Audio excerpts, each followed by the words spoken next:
হাজারীবাগ থানায় গণটুলি অভিযান চলছে, পুলিশের তল্লাশি চলছে, এতে করে 4 পিস ইয়াবা সহ পাওয়া গেছে। এই ব্যাপারে আপনার কি মতামত? অনেক ধন্যবাদ প্রথমত আপনাকে। আর সর্বপ্রথম আমি যেটা বলতে চাই সেটা হচ্ছে যে এই যে ছেলেরা 4 পিস ইয়াবা সহ ধরছে, কেউ বিক্রি করছে বিদায় ধরছে, তো সে কার কাছ থেকে নিছে সেটা ও ভালো বলতে পারবে। তবে আমাদের এইখানে মাদকের যে হার বেড়ে গেছে, এতে প্রতিযোগিতা চলতেছে যে কে কার কাছে বেশি বেচতে পারে। এখানে আমাদের যে ওসি সাহেব আছে, আমি ওনাকে অনেকটাই ধন্যবাদ দিতে চাই। দীর্ঘদিন উনি অনেকেরই ধরছে, অ্যারেস্ট করছে, তারপরেও এটা বন্ধ হচ্ছে না। অনেকে এটার সাথে জড়িত। এই মাদক বিরোধী একটা অভিযান দরকার ছিল, এই অভিযানটা যেন চলমান থাকে, তার কাছে আমার এইটাই অনুরোধ। আর নয়তো সমাজ, যুব সমাজ একেবারেই নষ্ট হয়ে যাবে। মাদকের প্রতিযোগিতাটা যেন একেবারেই ধ্বংস হয়ে যায়। হাজারীবাগের আইন শৃঙ্খলা পরিস্থিতি বর্তমান কেমন মনে হয় আপনার দৃষ্টিতে? আলহামদুলিল্লাহ অনেক ভালো আছে। এখন দেখা যাচ্ছে আমাদের ওসি সাহেব প্রতিদিন টল পাঠাচ্ছে, দেখছে, আমরা ফোন দিলে সাথে সাথে আসছে, অভিযান চালাচ্ছে।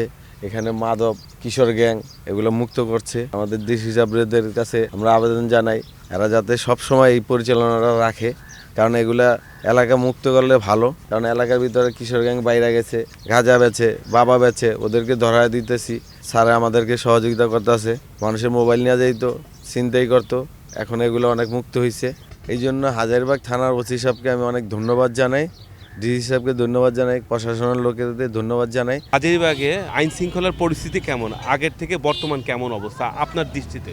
বর্তমান আমাদের হাজারীবাগ থানার পুলিশ বর্তমান ভালোই ট্রল দিতেছেন। আমাদের বর্তমান মাদক একটা অভিযান চলছে। আমাদের বিভিন্ন এলাকার অলিগলি থেকে, বিভিন্ন জায়গা থেকে মাদকের কিছু লোকজনও তারা অ্যারেস্ট করেছে। মাদক এদেশের একটা মরণব্যাধি, ছাত্র সমাজ এবং যুব সমাজকে ধ্বংস করছে। আমাদের যে ভবিষ্যতের যে জায়গায় তাদেরকে নিয়ে দাঁড় করাচ্ছে এই মাদককে আমরা সবাই না বলি। মাদকের সাথে যারা জড়িত আছে অত্র এলাকায়, যারা এখানে মাদক ব্যবসা করতেছে, আমরা তাদেরকে ধরিয়ে দেওয়ার জন্য, তাদের সাথে কাজ করার জন্য আমরা এই এলাকার জনগণ সহযোগিতা করব, এটাই আমাদের মূল লক্ষ্য। আমাদের এলাকায় এখন পুলিশেরইটা বেশি, তৎপরতাটার বেশি, আগে ছিল না এটা আর কি, এখন ভালো। পবিত্র রমজান উপলক্ষে আইন শৃঙ্খলা পরিস্থিতি আপনার কাছে কেমন মনে হয়? অনেক ভালো। টল দিতেছে ঠিক মতো, আসামি ধরতেছে, মাদক দ্রব্যের লেগা করতেছে। এখন যে মা বোনরা কি সঠিক চলতে পারে? কোথায় কোনো চুরি ছিনতাই হচ্ছে? ইনশাল্লাহ আল্লাহ রহমত, মা বোনরা সঠিকভাবে চলতে পারে এবং আপনার থানার প্রশাসন যারা আছে তারা ঠিকমতো আগের যেরকম টল দিত, তাতে ভালো টল দিচ্ছে। এখন তারা মাদক বিক্রি করছে, তারা এর সাথে জড়িত, তাকে ধরে দেওয়ার জন্য এরা প্রস্তুত।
কথা বলে এই সময়, সময়ের পথে চলে এই সময়, সমাজের কথা বলে এই সময়, সময়ের পথে চলে, সবার কথা বলে এই সময়, এই সময়।